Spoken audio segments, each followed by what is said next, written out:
In 1983, a respected pastor from rural Tennessee disappeared under mysterious circumstances, leaving behind a grieving family and whispers of scandal that never quite faded. For decades, the case remained unsolved until his son, now a grown man, burdened by silence, returned to his father's church. What he uncovered beneath layers of dust, stone, and betrayal was a truth no one was ever meant to find. The late summer sun baked the hills of Hollow Ridge, Tennessee, turning the dry underbrush into kindling. The air was choked with smoke, and the sky wore a tinge of orange and gray. It had been burning for 3 days straight, a fire that refused to die down, sparked by lightning and fed by years of drought. Crews from across the county had been summoned. Among them was a team from the neighboring state, veterans and rookies alike fighting to keep the flames from swallowing the entire mountainside. Deep in the ridge, while clearing a section of smoldering terrain near old trail marker 28B, 2 firemen paused when their shovels struck something metallic. It wasn't part of the usual debris. This was a solid, rusted container embedded beneath the roots of a fallen tree that had been charred down to its stump.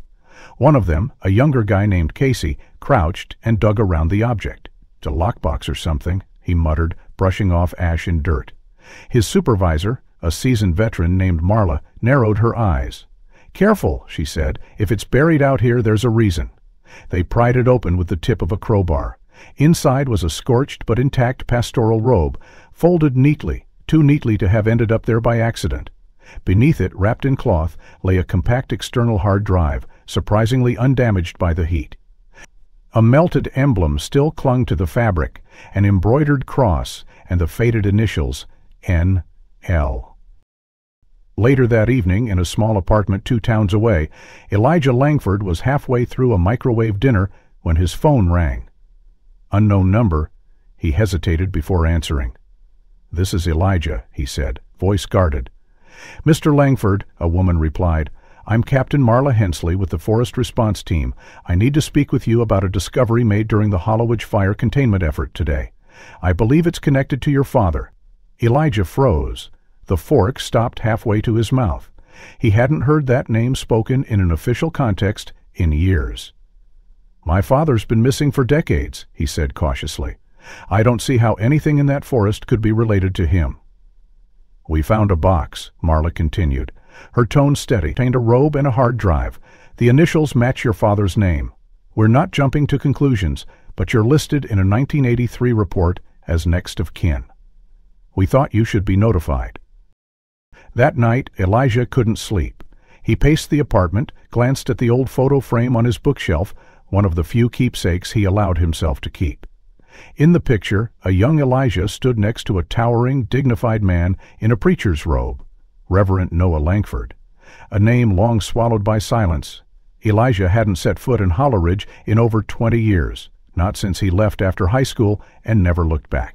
His father's disappearance had stained every inch of that town in his memory. He didn't believe in God anymore, hadn't for years, not since the search turned up nothing and the town had treated the case as a spiritual unraveling rather than something more sinister. Yet now, after all this time, someone was calling him about a robe in the woods.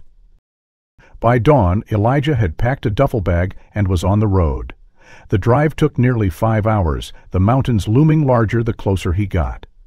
The town had changed, more chain stores, fewer old shops, but the roads still felt like ghosts.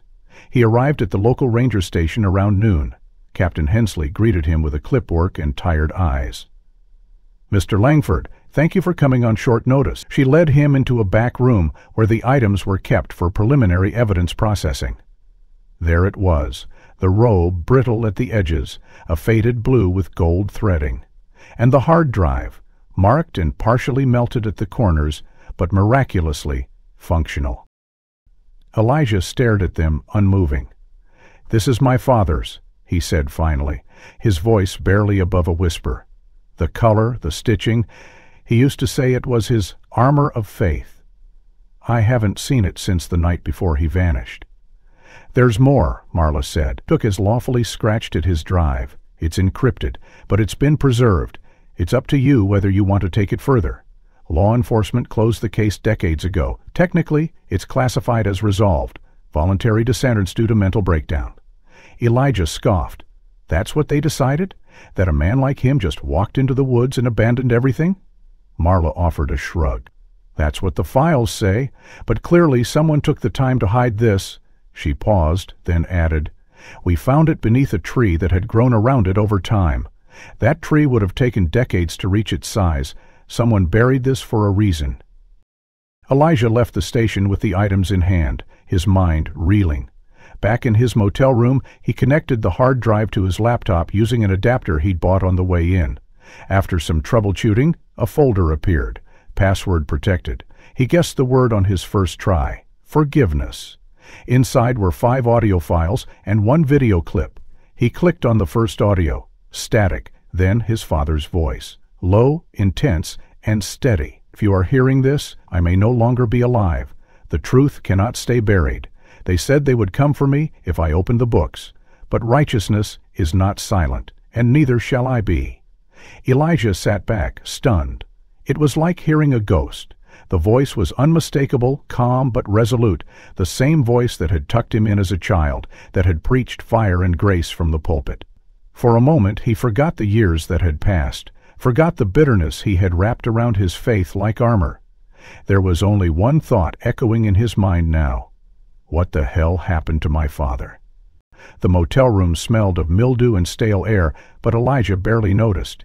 His eyes were glued to the screen of his old laptop, his fingers frozen just inches from the keyboard.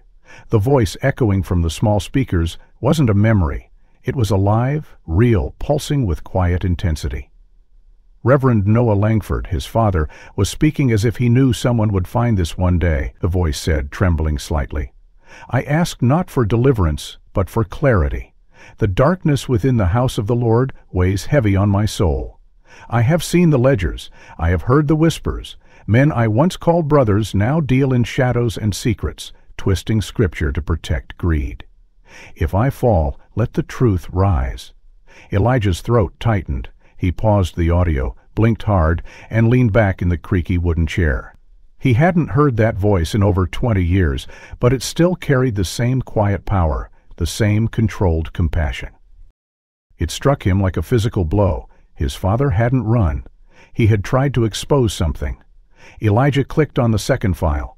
The recording was rougher, as if taken in secret. Noah whispered, barely audible. "They came to my office today, Jonas Eldridge and Warren. Said I was misguided, driven by paranoia something, but I saw it in his eyes. Fear. Real fear. They're scared I'll speak up during Sunday smirk." Elijah hit pause again. The name Jonas echoed in his mind. He opened the leather-bound journal found beneath the robe earlier that day, flipping to the final pages. Most of it was scripture notes and personal devotionals until one line stood alone, scribbled hastily and darker than the rest. "If I don't survive this, he knows where the letters are." His pulse quickened. Letters? Hidden documents. Why hadn't anyone seen this before? He scrolled through the files again and opened the third audio. "I can't trust the deacons," Noah murmured. "The elders nod in agreement, but their silence is bought. I thought I was guarding the flock, but now I see I've been living among wolves." The words hit Elijah harder than he expected. For years, the town had murmured about Noah's disappearance being the result of a nervous breakdown, a man of faith finally buckling under pressure. But this was measured, strategic, brave. His father hadn't lost his mind. He'd been preparing to confront something ugly. Elijah felt the weight of that realization in his bones. He stared at the journal again. Jonas S.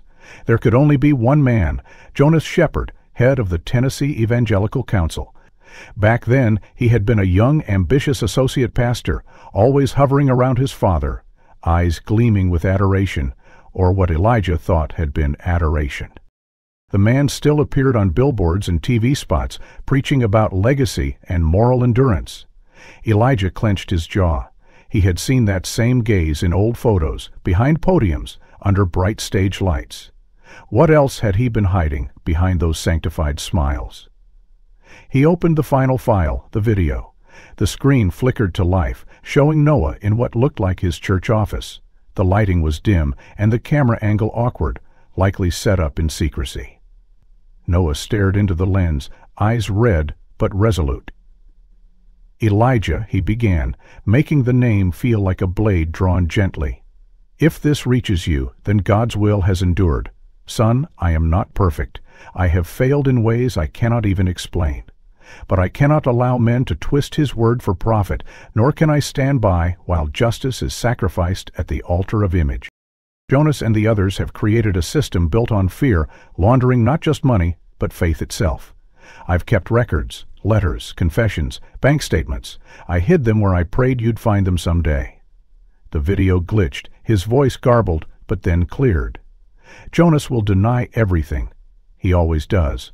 But he's a man addicted to power, not grace. The last letter, it's with the blue PSLP Foundation wall. If they haven't torn it down, it's still there. The screen froze. Elijah sat still, fists clenched. A blue Psalter, that was his father's old hymn book, a navy leather-bound edition only used for special sermons. Elijah remembered holding it as a boy, helping stack books after service. He thought it had been lost.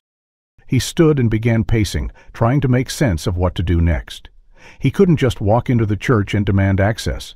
Shepard likely still had influence there, maybe even tighter security than ever. And what if the letters were gone? Burned as a final sermon, buried in wood and stone, waiting to be raised like Lazarus. Elijah stared at the journal again. The writing wasn't panicked, it was methodical. His father had been preparing for this fallout. He turned back to the laptop, listening again to the phrase, "I've kept records, letters, confessions." He remembered Sunday evenings as a child, sitting in the back pew while his father worked late in the office, surrounded by stacks of correspondence and notes, refusing to leave until every tithe was accounted for. It hadn't made sense then. It did now. Suddenly, Elijah's phone buzzed. A local number. He hesitated before answering. Elijah Langford. The voice was older, hesitant. "This is Helen Carter. I used to be secretary at Mount Calvary Church. I heard you were in town again." Elijah swallowed. "I am. What do you need, Miss Carter?" She paused. "Not me, son. You. I kept something for your father, years ago. Didn't know if I should burn it or return it, but when the fire happened and they found that box, I figured it was time. Can we meet?" Elijah nodded slowly. "Where?" "Behind the old post office. 20 minutes. The line went dead. Elijah grabbed his keys, notebook, and the hard drive, every step heavy with 1,000 questions. What did she keep? Why had she waited so long? Could it be the letters? Or something else? As he stepped outside, the motel door clicking shut behind him, he didn't yet notice the black SUV parked down the street, engine idling, headlights dimmed, its driver watching him through tinted glass. The parking lot behind the old Holleridge post office was silent except for the faint hum of a flickering street lamp overhead. Elijah waited beside his car, hands tucked into the pockets of his jacket, eyes scanning every shadow. The town hadn't changed much since he left. It still carried that hushed tension in the air like secrets whispered between bricks and asphalt. A rusted Buick pulled up, and a frail woman with silver hair and a face carved by years stepped out. "Ms. Carter?" Elijah called gently. She nodded, clutching a warm manila envelope against her chest. "Your father was a good man," she said without preamble. "Too good for this place." She handed him the envelope, fingers trembling slightly. "He gave this to me the week before he vanished. Told me not to open it, just to keep it safe in case someone came asking. No one ever did. Until now." Elijah took it slowly, his heart pounding. "Thank you," he said, his voice hoarse. She shook her head. "I should have done more. But they scared people, Elijah. They still do." Without another word, she returned to her car and drove away, leaving only the scent of dust and gasoline behind. Back at the motel, Elijah locked the door, drew the blinds, and carefully opened the envelope. Inside were several faded documents, typed letters, yellowing receipts, and 3 carbon copies of check requests marked with the Mount Calvary Church seal. One document, in particular, caught his eye, a funding application dated April 1983, labeled Youth Expansion Initiative, making a grant of $15,000, 0 cents. The paperwork was immaculate, the wording precise, but the signature at the bottom made Elijah's stomach drop. Rev. Jonas Shepard. Another paper stapled behind it outlined a budget breakdown, projectors, hymnals, new choir robes. It all looked official until Elijah cross-referenced it with one of the notes on his father's sermon margin. Scrawled beside a passage from Matthew was the phrase, "There is no choir robe order." Jonas filed fake ledger. Funds never reached youth ministry. His father had discovered the discrepancy and noted it in his own Bible. Elijah dug deeper into the stack. 2 more applications, both from 1983, carried similar signatures and purposes: renovations, community outreach, but none of the items listed had ever been seen in the church. He remembered clearly that, back then, pews still had splinters, the choir wore hand-me-down robes, and the roof leaked every spring. These weren't just forged requests. They were siphoning operations disguised as charity. He pulled out his phone and searched for public records under Bishop Jonas Shepherd. The man had risen fast in the decades after Noah Langford's disappearance, first as regional presiding pastor, then as bishop overseeing nearly half the state's evangelical networks. The articles painted him as a reformer, a champion of integrity and faith-based leadership. Elijah stared at the screen, rage building beneath his skin.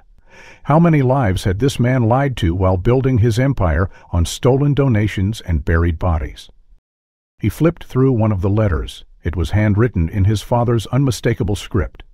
"Jonas approached me again today, denied involvement, claimed the treasurer filed the grant requests without his knowledge, but when I showed him the matching handwriting and signatures, he turned cold. Said some things are better left buried. I fear for my safety, but I cannot be silent. Not while the Lord's house is turned into a den of thieves." Elijah read it twice, his breath shallow. His father hadn't just suspected Jonas, he had confronted him. And rather than repent or explain, Jonas had issued a veiled threat. The pieces were forming a picture Elijah didn't want to see, but couldn't unsee either. He opened his laptop again, logging into the county archives using a guest librarian account he'd requested earlier that day. Searching Mount Calvary Church and Mount Calvary Church, he found a scanned page from an old ledger showing the initial $15,000 0-cents deposit and a withdrawal 4 days later, marked discretion's discreetment, marked re. Shepherd. No details, no items, just a vanishing act of funds followed by a silence that had lasted 40 years. Elijah printed the screen and added it to the folder. He stared at the evidence pile growing on the motel desk. If he was going to expose this, he needed more than fragments. He needed a chain, documents, motive, testimony. Most of all, he needed access to the church. His phone buzzed again. Unknown number. He let it ring twice before answering. "Mr. Langford?" The voice was younger this time, nervous. "You don't know me. My name's Theo Bright.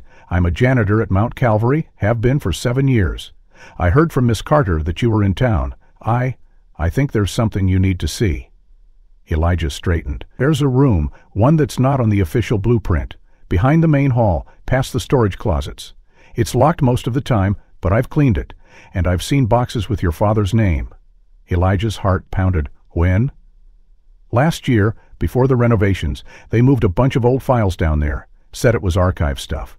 But one box had a tag that said, Nangford Dispute." "Can you get me in?" Elijah asked. Theo hesitated. "Not tonight, there's a service. But maybe tomorrow morning before anyone comes in. I open at 6. I'll leave the back door unlatched for 10 minutes. That's all I can do." Elijah agreed, thanking him before the call ended. He spent the next hours planning the route, studying the old church floor plan he'd downloaded online. The storage hallway Theo mentioned didn't appear on any public blueprints, but that only confirmed the suspicion. If they had gone to such lengths to hide a room, it wasn't storing old hymnals. He printed a satellite view of the property and marked the entrance, then closed the laptop. He gathered all the documents from the envelope and placed them in a fireproof pouch, just in case. The motel room seemed to press in tighter with each passing hour, as if the air itself knew the truth was no longer sleeping. He thought of Jonas again. Jonas, the preacher with a televangelist smile and a spine made of secrets. Jonas, who had once stood beside his father at the pulpit, quoting verses about justice while quietly stealing blessings from the collection plate. Elijah couldn't shake the image of that forged signature, etched so carefully on the fraudulent grant forms. It was bold, almost smug, a man convinced he'd never be caught, and for decades he hadn't been. As Elijah lay down, not to sleep but to wait for dawn, a question echoed in his mind. If Jonas was willing to steal and deceive, to rise in power, what else had he been willing to do to protect it? The morning air was thick with dew as Elijah parked behind the side alley of Mount Calvary Church, just as the sun began its slow rise over the rooftops. The stained glass windows of the sanctuary caught the early light, splashing colored rays across the empty parking lot. But Elijah wasn't here for beauty or worship. He was here for answers. True to his word, Theo had left the side service door ajar, the narrow gap revealing a sliver of shadowy interior. Elijah slipped inside, moving silently through the corridors he had once run through as a child, back when Sundays meant suits and smiles and the illusion of safety. The building smelled the same, aged wood, polished tile, and a faint, lingering hint of old candles. He followed Theo's directions to the hallway behind the fellowship room, his footsteps muffled on the carpet. There, half concealed behind a wheeled coat rack, was a narrow door he didn't remember from childhood. It was locked, but a key had been left beneath the mat, taped discreetly to its underside. He used it without hesitation and stepped into a small, windowless archive room. The space was cooler than the rest of the church, its walls lined with metal shelves and overstuffed banker boxes. Elijah scanned the handwritten labels. Tithing reports, 1,980 set. Youth programs, respected. That was the one. He pulled it down and placed it on a folding table. Inside were folders, sermon drafts, and one object that stopped his breath, a slim leather-bound journal with his mother's name etched on the inside cover. Margaret Langford. He hadn't seen her handwriting since he was 17. She'd died in what the town called a tragic accident, a fall from the second-floor stairwell of their old home, ruled as misstep during cleaning. Elijah had accepted it as a boy, but now, as he held the book in trembling hands, doubt crept in like smoke under a door. He opened the journal slowly, the pages delicate but intact. The entries began in early 1982, filled with thoughts about church life, Elijah's schooling, and Noah's increasingly long nights in the study. Then, around mid-1983, the tone shifted. "Noah is worried," one entry read. "He's been coming home later, eyes red from lack of sleep. I asked what was wrong. He kissed my forehead and said, 'Just church politics, Maggie.' But I saw it, the fear. The kind that's quiet and deep." Another entry, dated just weeks before his father's disappearance, read, "He showed me the bank ledgers today, said the numbers don't match the receipts. He believes Jonas is behind it. I told him to go to the board. He said, 'You don't understand, Maggie. They are the board.'" Elijah flipped through faster, looking for anything that could break this wide open. Then he found it, an entry from the exact night before Noah disappeared. The ink was darker, the handwriting shakier. "Jonas came to the house tonight. I heard them through the floorboards. They didn't know I was listening. Noah demanded Jonas come clean, return the funds, confess before Sunday. Jonas threatened him. I couldn't catch every word, but the tone was violent, desperate. When Noah came upstairs later, he was pale and silent. He wouldn't speak. Just held my hand until I fell asleep." Elijah stared at the page, bile rising in his throat. This wasn't paranoia. His mother had heard the fight. She knew the confrontation happened hours before her husband vanished, and no one had ever mentioned it. No police report, no questioning Jonas, nothing. He kept reading. A final entry, dated just days before her own death in 1984. "I think someone's watching me. I keep hearing the gate latch click at night. Yesterday someone moved the flower pots on the porch. I'm afraid, but I don't know who to trust. If anything happens to me, Elijah must know his father was not a coward." Noah stood for what was right. He didn't run. He was taken. The ink trailed off like a whispered goodbye. Elijah clutched the book, heart hammering. It was too detailed, too sincere to be fiction. And it changed everything. His mother hadn't died in a cleaning mishap. She'd been afraid, watching her back, possibly silenced. He heard a creak outside the room and immediately snapped the journal shut. Footsteps. He shoved the box back onto the shelf and ducked into a dark corner as the hallway door creaked open. Through the crack, he saw the silhouette of a man stepping into the hallway, tall, wearing a pressed gray suit with a familiar gait that made Elijah's blood run cold. Jonas Shepherd. He was alone, muttering into a phone. "No, I don't care what the deacons say. If anyone starts asking about Langford's files, we lock it all down. No more leaks. I'll handle Theo personally." Elijah froze, breath held. The bishop was here, in the building, talking about containment, about shutting down questions. The man who had claimed to mourn his father was actively working to bury the truth again.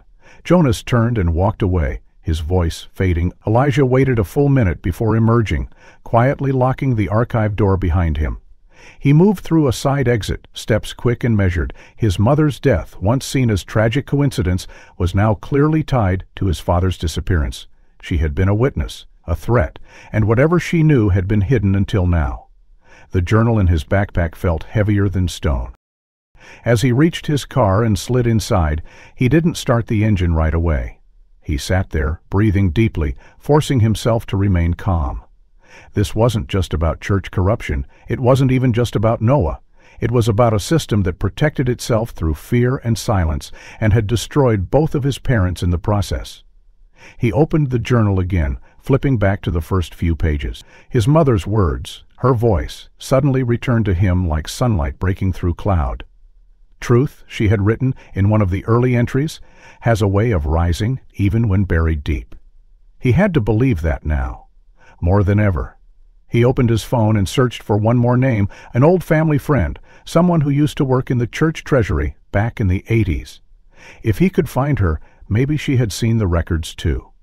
Maybe she had survived this long for a reason. Elijah didn't sleep that night. The journal stayed on the desk beside his bed, open to the last entry his mother ever wrote. Each time he closed his eyes, he saw her handwriting trembling across the page, replaying her last warning like a scratched vinyl on repeat. At dawn, he pulled out the box of old keepsakes he had brought from his apartment, items salvaged from the home after her death. Among them, wrapped in tissue paper yellowed by time, was one of Noah's old toothbrushes. He had kept it without thinking, tucked among other relics like tie clips, sermon notes, and Sunday school photographs. At the time, it had been grief. Now it was evidence. Elijah drove back to the motel and scanned the old church documents again, focusing on a faded blueprint Noah had scribbled on, marked with odd notes. In the margin, next to the word "back garden," was a red ink arrow pointing to a small square labeled Gracie. Gracie had been the congregation's beloved German shepherd, buried in a small ceremony behind the church in the early 80s. Elijah remembered her vaguely, mostly the funeral, which felt more formal than any he'd seen for an actual person. He had always thought it strange that a dog's grave had a brass plaque and concrete border. Now it felt more like a decoy. He parked a few blocks away and made his way on foot through the wooded side path, circling behind the church. The memorial garden was quiet, enclosed by low hedges and a white trellis. There, near the back fence, sat a modest headstone with a bone-shaped carving. He ran his hands along the base and found long soil along the back edge, as if someone had dug and replaced the earth at a later time. He retrieved a collapsible trowel from his backpack and began to dig. The soil turned dry and brittle after the first foot. Then his trowel struck metal. He cleared the area quickly. Beneath the headstone was a sealed tin container the size of a small cooler. It bore no markings. He hesitated only a moment before unsealing it. The smell hit first. Burnt cloth, aged ash, something metallic and faintly sour. Inside was a gray, granular substance, cremated remains. But it wasn't Gracie. Nestled in the ash was a square of blue cloth, frayed at the edges and unmistakably part of a pastoral robe. Elijah lifted it gently, and there, scorched but visible, were the faded gold initials N.L. embroidered into the hem. Then he saw it, a torn scrap of paper half melted into the cloth. It was stained, the ink blurred, but one line remained clear. Written in what appeared to be dried blood were the words, "Forgive them, they knew." Elijah staggered backward, his breath catching in his throat. This wasn't a pet grave. This was a hidden cremation pit, and those ashes, he feared, might be all that remained of Noah Langford. His hands trembling, he resealed the container and replaced the soil loosely, snapping a photo of the open grave before covering it back up. He knew he'd need proper authorization to exhume and test the remains, but he wasn't about to leave it exposed. By the time he returned to his car, his shirt was soaked with sweat and his mind raced with conflicting emotions: shock, grief, rage. The truth had been 6 feet away from a flower bed all this time, hidden beneath a dog's grave, disguised as loyalty and memory. It was perfect.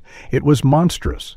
Back in the motel, Elijah contacted a forensic lab in Nashville. Using the pretense of settling a family estate, he arranged for an anonymous DNA test and overnighted a sample of the ashes along with the toothbrush he had preserved. The technician promised discretion. Results should be in within 48 hours, the woman on the other end said. You'll receive a call first. Elijah didn't leave the room for the next 2 days. He reviewed the journal, transcribed every word, scanned all documents, and compiled a digital folder in case something happened to him.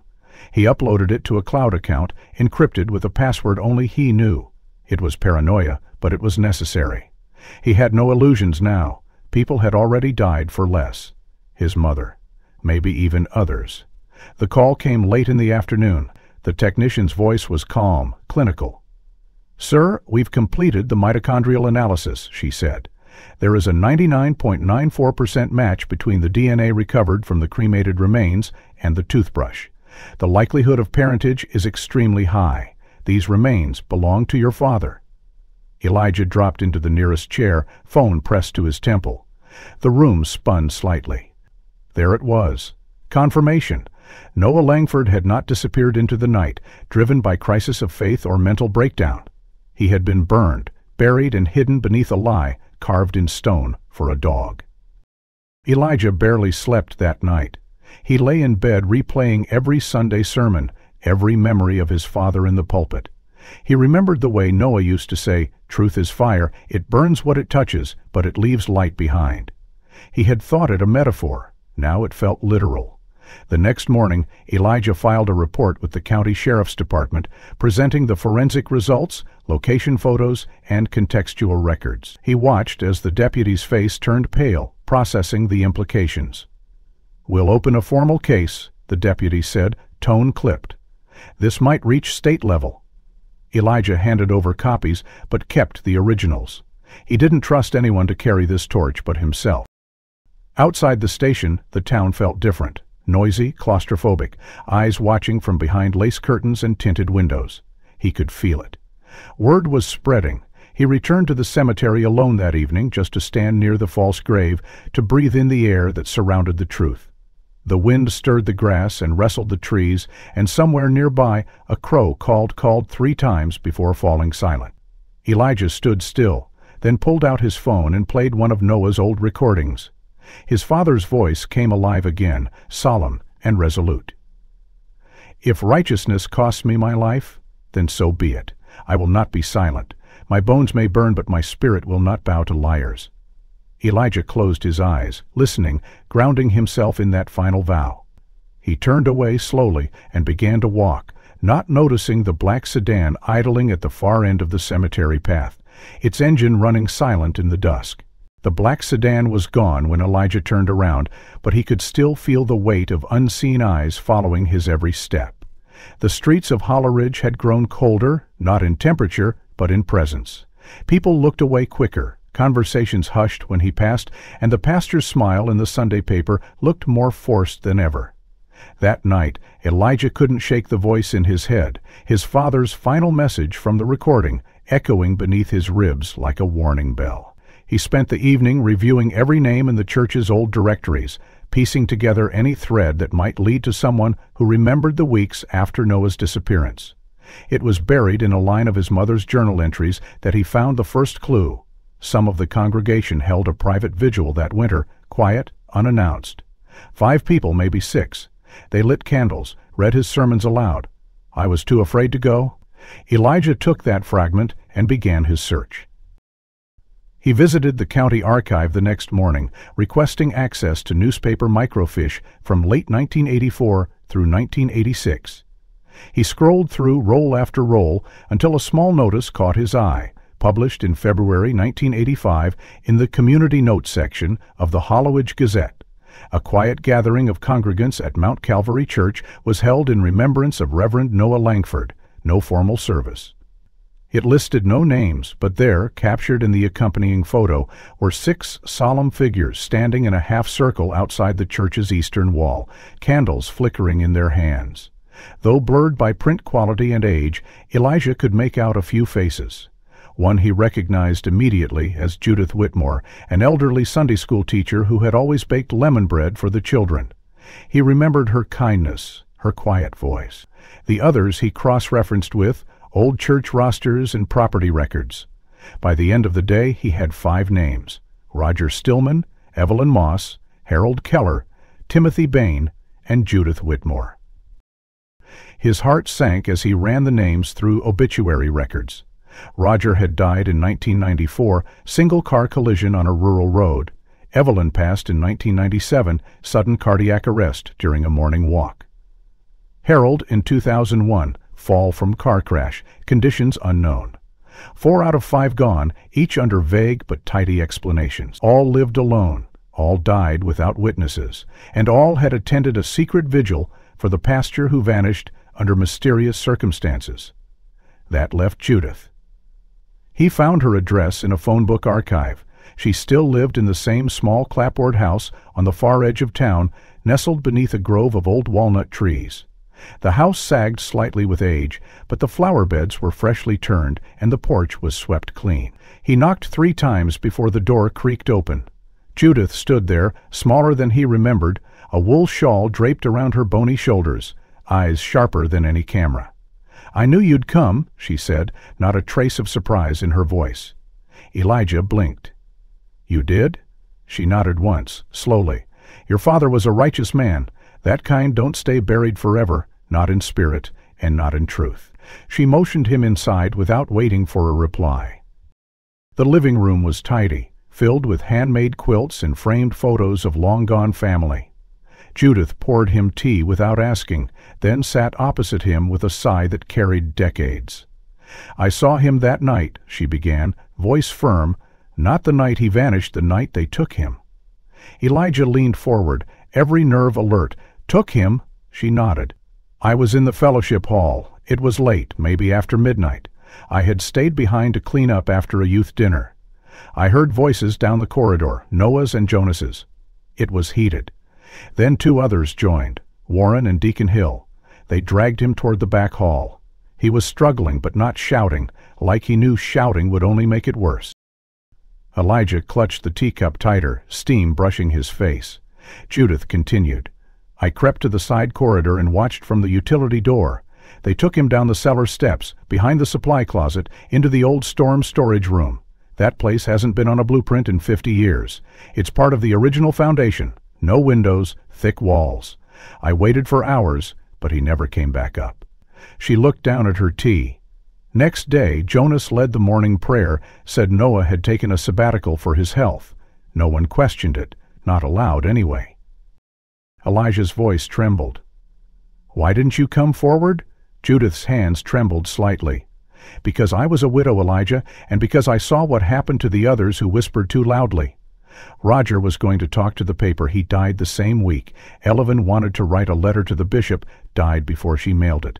We weren't just being paranoid. Someone was watching, and the sheriff back then was Jonas's cousin." There was nowhere to go. Elijah sat in silence, the cup cooling in his hand. "Did you ever go back to that cellar?" She shook her head. "It was sealed months after, claimed it was mold damage, but I know what I saw. And so did your mother." Elijah's breath caught. "You knew her?"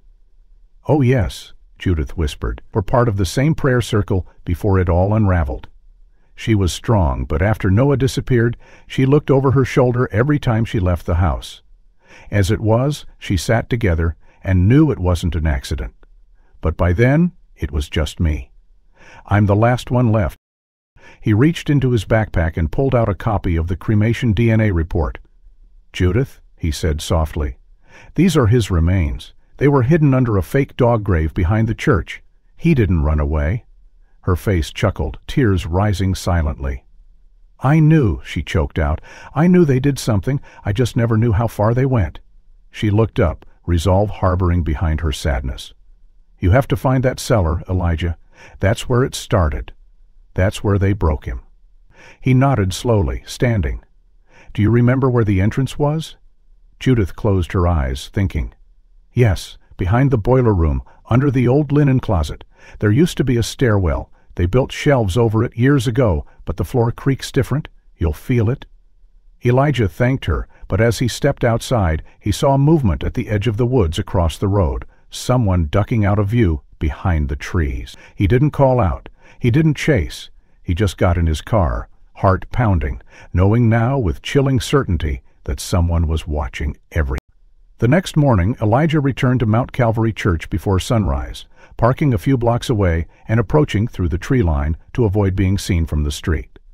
The silence of the early hour gave him cover, but his heart thudded with each step. The location Judith described, the floor behind the boiler room beneath the linen closet, was buried beneath decades of renovation and sealed secrets. He needed help, someone who knew old buildings and wouldn't ask questions. He made one phone call to a former Army buddy, Malcolm Ruiz, a contractor now living just outside Memphis.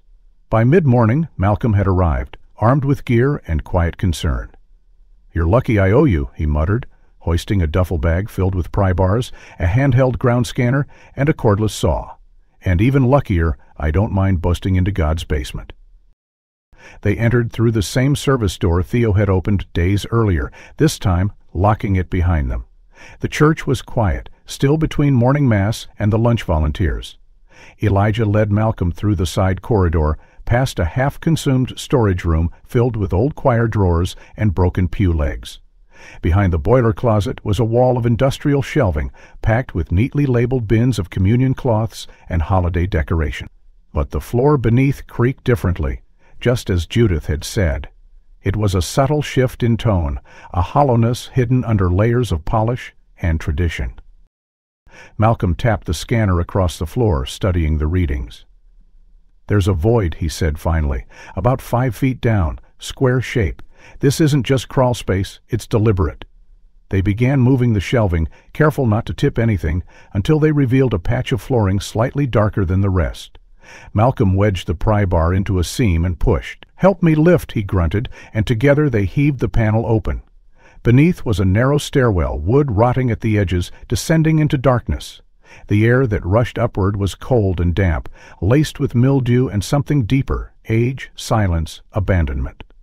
They descended slowly, flashlight sweeping the stone walls. The stairs ended at a heavy metal door with a rusted handle and an old locking mechanism that had long since failed. Elijah gave it a shove, and it opened with a metallic screech. The room inside was small, no larger than a janitor's closet, but what it lacked in size it made up for in horror. The walls were lined with metal sheeting, an improvised storage system powered once by wiring now frayed and blackened. In the corner was a wooden chair bolted to the floor, its armrests worn smooth and stained in places. Ropes, now decayed, hung limply from the loops screwed into the wall beside it. Dried streaks of brown marred the floor beneath, and on the far wall, carved crudely into the sheet metal with what must have been a nail or knife, were the words, "I forgive, but I remember." Elijah stood frozen, the flashlight beam trembling in his grip. This wasn't a room for storing supplies. This was a chamber of silence, a place where people were meant to be forgotten. Malcolm exhaled slowly. This was a cell. Elijah nodded, his voice raw. They kept him here. They broke him here. He took photos of everything, documenting every angle, every crack, every mark. He gathered samples from the dried stains, using Sterilobe, materializing into evidence bags.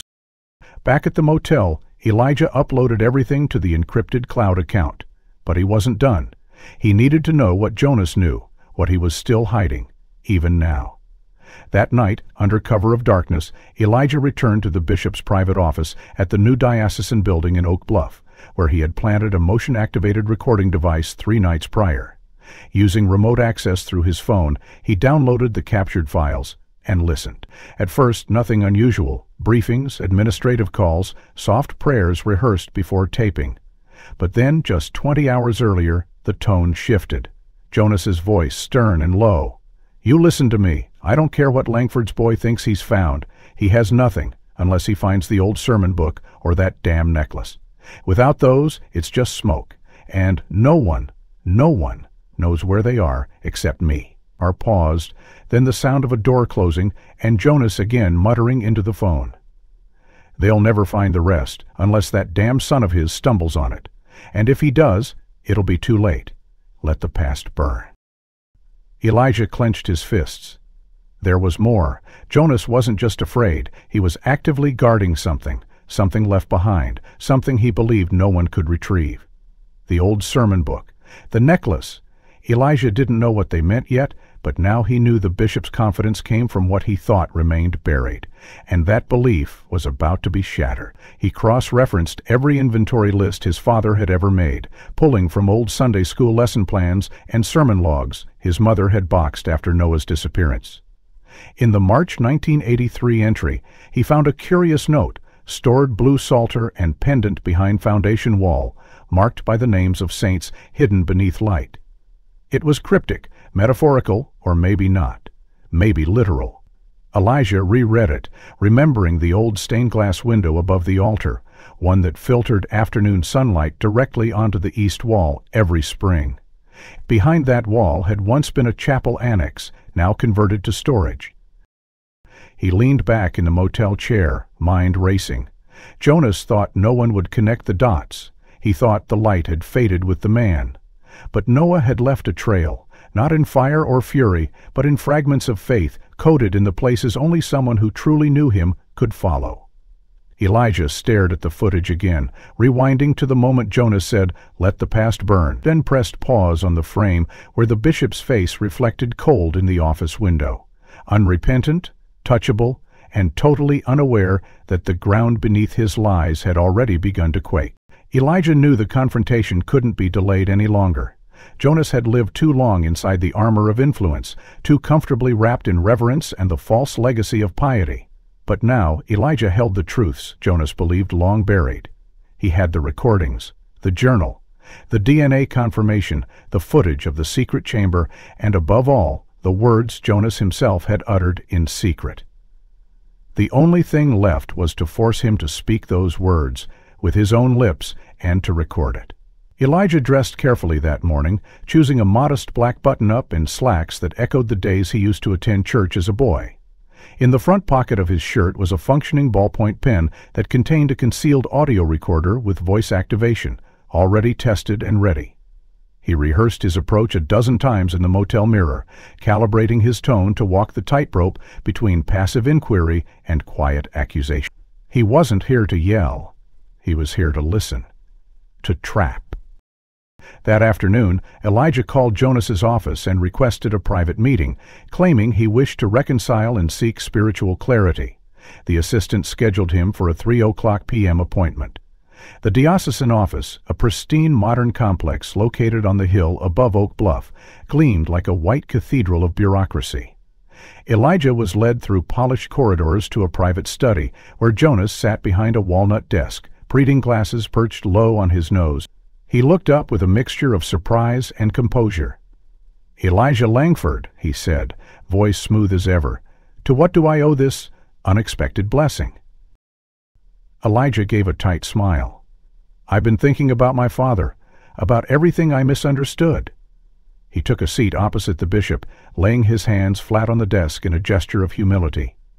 "I thought maybe you could help me make peace with it all." Jonas nodded slowly, folding his hands. "Closure is a sacred thing," he said. "And your father was a complicated man, Elijah. You were just a boy. You couldn't have known what he was struggling with." Elijah tilted his head. "I used to think he cracked, that he just broke under pressure, but now I'm wondering if maybe he was onto something. Maybe he saw things he wasn't supposed to see." Jonas's eyes narrowed just slightly. "Such as?" Elijah leaned in, voice low. "Misused funds, fake applications, records that don't match donations. People who threatened him?" Jonas didn't flinch, but the edge of his smile twitched. That's a heavy accusation, son. Elijah nodded. I'm not accusing, I'm asking, because the more I dig, the more I find his footprints leading towards something bigger, and it always loops back to you. A long silence fell between them. Jonas's jaw worked as he considered his words. Your father had a gift, but also a flaw. He was too rigid, too obsessed with order, with righteousness. He thought the world would bend to purity. It doesn't. Elijah folded his arms. He was going to expose you, wasn't he? Jonas finally stood and walked to the window, hands clasped behind his back. He found the ledgers. He wanted to call a meeting, force confessions, hold us accountable. He thought the congregation would rally behind him, but we knew what would happen. The board would fracture, donors would vanish, the entire ministry would collapse. Elijah kept his gaze steady. So you had him silenced? Jonas turned, eyes flashing. We gave him choices. He chose martyrdom. Elijah stood now too, heart pounding. You didn't just silence him. You burned him. You buried his remains under a fake dog grave. Jonas blinked. That was poetic, wasn't it? Faithful, too. To a fault. The words hung in the air, poisonous and calm. Then Elijah took a step closer. And my mother? Margaret? Did she choose martyrdom too? That question landed like a slap. Jonas's composure cracked. His face reddened, and his hand gripped the edge of the desk. She wouldn't stop digging. She had the journal. I told Hill to scare her, just scare. But she panicked. She fell. That's all I was told. Elijah's fingers tightened around the pen in his pocket. Every word was being captured, every syllable. He pressed further. And the room? The cold chamber? What was that for? Jonas's breath grew shallow. He stumbled slightly, reaching for the chair. You don't understand what it was like. The pressure, the doctrine. We had to preserve the institution. Your father, he was trying to destroy the church from within. His voice broke on the last word, and he sagged into the chair, clutching his chest. Elijah stepped back. You okay? Jonas's breathing was ragged now. His right hand pressed against his heart. Call someone, he gasped, but Elijah stayed still. Finish it, he said. Say it. Say what you did to him. Jonas's eyes rolled upward, panic blooming across his face. We tied him. We tried to pray with him. He wouldn't bend. Said we were damned. Hill poured the kerosene. Said fire was purification. Said it was the only way. Elijah leaned in closer. And you watched? Jonas sobbed now, tears breaking through. I tried to stop them, I swear, but it was already lit. He screamed, but it was too late. He wouldn't go quietly. He wouldn't die in shame, so we made it look like madness, like he broke. It was cleaner. Elijah's stomach turned, bile rising. You turned him into a parable, he whispered. Jonas nodded weakly. A cautionary tale. We told people he lost himself in the Word, that he wandered. They believed it, they wanted to believe it. Then his body convulsed, and he dropped sideways, gasping for breath. Elijah grabbed the office phone and dialed emergency services, reciting the address in a flat voice. As a man is having a heart attack. Bishop Jonas Shepherd, send someone now. He hung up and stood over the bishop, watching him writhe on the floor, unsure whether to help or let the moment play out. But it didn't matter. The recording was done, the confession was real, and now, finally, there was no denying what had happened to Noah Langford. The paramedics arrived less than 5 minutes after Elijah placed the call, but by then Jonas Shepherd had already collapsed completely, his body contorted beside the mahogany desk like a statue broken at the joints. They performed CPR, administered 2 shots of epinephrine, and used a portable defibrillator, but nothing revived him. Time of death was declared at 3:49 p.m., and within the hour, police officers cordoned off the bishop's office with yellow tape and escorted Elijah to a holding room downstairs. The air smelled like antiseptic and dust, and Elijah's hands shook slightly as he handed over the pen recorder, explaining how he had worn it throughout the meeting. He recounted Jonas's entire confession, word for word, to a stunned detective who scribbled furiously while officers secured the device and made backup copies of the audio. Simultaneously, security footage from the bishop's office confirmed Elijah's account. Jonas could be seen pacing, clutching his chest, and uttering phrases that matched the transcript of the pen's recording. The investigators didn't ask why Elijah had bugged the office. They simply nodded, eyes wide with the weight of what they now carried. Within the next 48 hours, the entire diocesan building was placed under administrative lockdown, and a special task force was sent to Holleridge to search the church grounds. At dawn the following day, uniformed officers arrived at Mount Calvary Church with search warrants in hand. They moved through the sanctuary like pale shadows, avoiding altar steps but tearing into every cabinet, hidden drawer, and false panel beneath the pulpit. Elijah stood in the narthex, watching them work, holding tightly to the notebook he'd carried for days.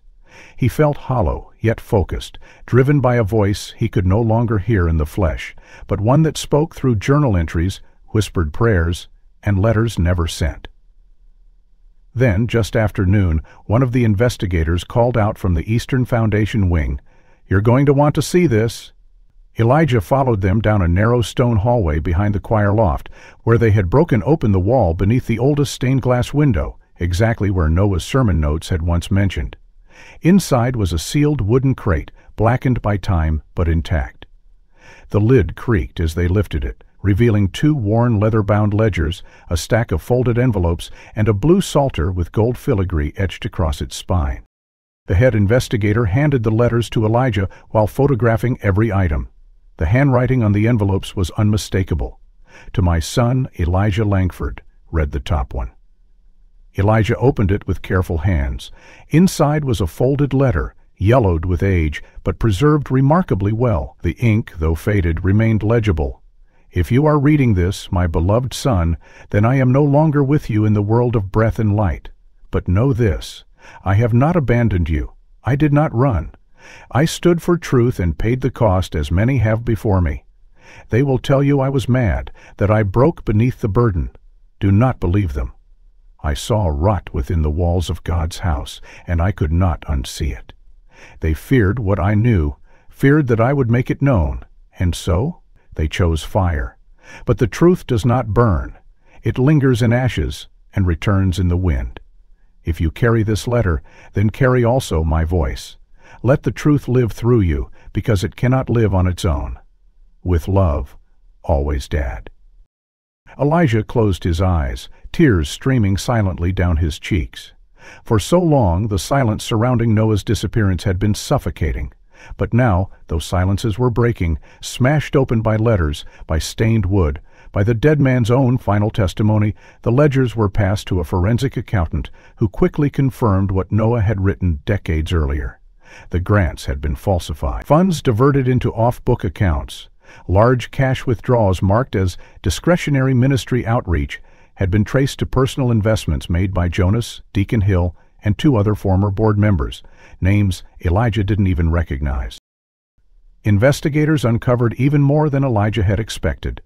Beneath a false bottom in the crate was a voice cassette, labeled in Noah's handwriting, March 2nd, 1983, Boardroom Confrontation. When played, the crackling audio revealed a private meeting. Noah's voice was clear and calm. "If we do not confess before the congregation, we risk judgment both temporal and divine. I will speak this Sunday unless repentance is made." The other voices, once distorted, were enhanced to clarity. Jonas: "You do that, and this church collapses." Hill: "You're threatening God's order, Noah?" Noah: "No, I am defending it." The tape ended abruptly, but the message was clear. He had given them a choice. They had responded with silence and then fire. The public reaction was immediate. News of Jonas's confession spread within hours of the audio being leaked. Local media camped outside Mount Calvary, and social media exploded with hashtags like "Noah was right" and "Justice for Langford." The congregation was stunned, divided between grief, anger, and disbelief. A special memorial was scheduled in Noah's name, this time public and on the church grounds, 41 years after his death. Elijah, though exhausted, felt clarity for the first time in years. He had carried his father's memory through shadow and silence, but now it stood in daylight, scarred, yes, but standing. As officers continued the search, they found an old filing cabinet tucked in a crawl space beneath the bell tower. Inside were dozens of Noah's handwritten sermon drafts, including one labeled "The Final Word, to be delivered April 3, 1983. The pages were brittle but whole, the theme unmistakable, but truth will rise again. Elijah stood alone in the sanctuary that night, holding that final sermon in his hands, looking up at the rafters where his father's voice had once echoed.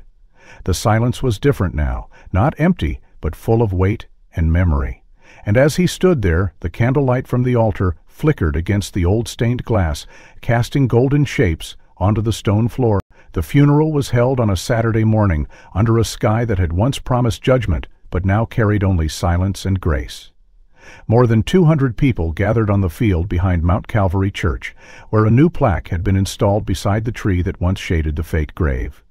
The plaque bore Noah Langford's name, his years of life and service, and a quote from his final sermon draft. The ceremony was simple. No ornate rituals, no gilded tributes, just the sound of hymns echoing softly through the open air and the voice of Elijah reading aloud the letter Noah had left him. "He didn't disappear," Elijah said to the crowd, voice steady despite the heaviness in his chest. "He didn't lose his way. He chose to stand for something eternal and paid the price. But today he is not a cautionary tale, he is a light."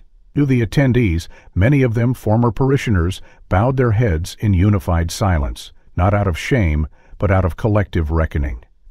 As the casket, containing the verified remains from the urn, was lowered into the ground, Elijah stood alone for a moment, hands trembling at his sides, before placing a single blue psalter on top.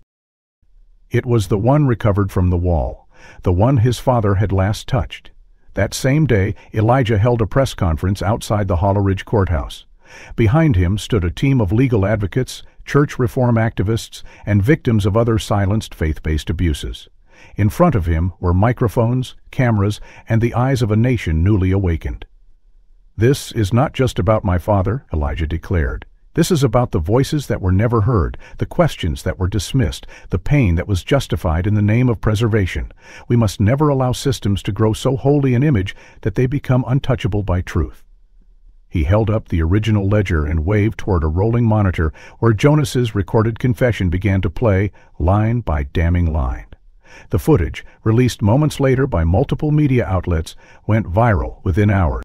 Major networks picked up the story. Headlines read, "Bishop's Deathbed Confession Unmasks Church Conspiracy. 41 Years of Silence Ends in Fire and Faith," and "Noah Langford was right." Federal investigators reopened multiple financial cases, and within 2 weeks, subpoenas were issued for former deacons, board members, and surviving accomplices named in Noah's ledgers and tapes. The Justice Department coordinated with state authorities to begin formal charges: embezzlement, conspiracy, obstruction of justice, and, in Jonas's posthumous case, conspiracy to commit homicide. The revelation sparked national debate on institutional accountability in religious organizations. Nonprofit watchdogs began a comprehensive audit of similar churches statewide. A quiet movement was ignited, one built not on destruction, but restoration. With community donations pouring in, Elijah founded the Noah Langford Memorial Trust, a nonprofit dedicated to providing legal aid and counseling for individuals victimized by abuse or corruption within religious institutions. The first office opened in Memphis, with satellite branches planned for Little Rock and Atlanta, to first to speak and to be heard. As momentum grew, Elijah received invitations to speak at symposiums and forums, but he declined most. His heart wasn't in public relations or headlines. It was in rebuilding something sacred. He returned to Hollow Ridge one last time and filed the paperwork to restore the original foundation deed of Mount Calvary Church, converting it into an independent ministry renamed the Noah Langford Memorial Church. Its new charter included bylaws ensuring financial transparency, rotational leadership, and an oversight board composed of both faith leaders and independent citizens. The sanctuary, once dimmed by fear, now radiated with soft amber lights and fresh paint. Gone were the portraits of Jonas and the polished plaques bearing names of men who had failed to prefer the truth. In their place, a single painting of Noah hung behind the altar, his eyes warm, his expression steady. Elijah opened the new church's first service himself, not as a pastor, but as a son.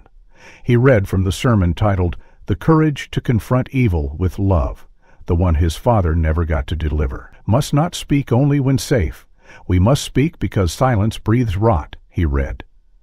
The congregation, new and old, rose in a standing ovation, tears breaking down faces hardened by decades of doubt. Later that evening, after the last parishioner had left and the candles had burned low, Elijah remained in the sanctuary alone. The pews were empty, but the air felt full of echoes, of memory, of peace finally allowed to land. He walked slowly to the altar, knelt before it for the first time in over 30 years, and closed his eyes. The stone floor was cool beneath his knees, his hands folded not out of habit, but out of longing, he whispered into the quiet, voice steady and low. "Dad, I brought the light back. They tried to snuff it out, but I kept it burning. You were right, and they know now." He stayed there, unmoving, until the moonlight through the stained glass cast its soft glow across the sanctuary, and in that silent glow, for the first time since he was a boy, Elijah Langford prayed, not for answers, but for peace, not for justice, but for the strength to protect it, not for faith, but with it. If this story moved you, don't forget to like and subscribe. It helps us keep sharing powerful untold truths like this one. I'm curious, which part of this story struck you the most? And where are you watching from? Drop a comment below. I read everyone.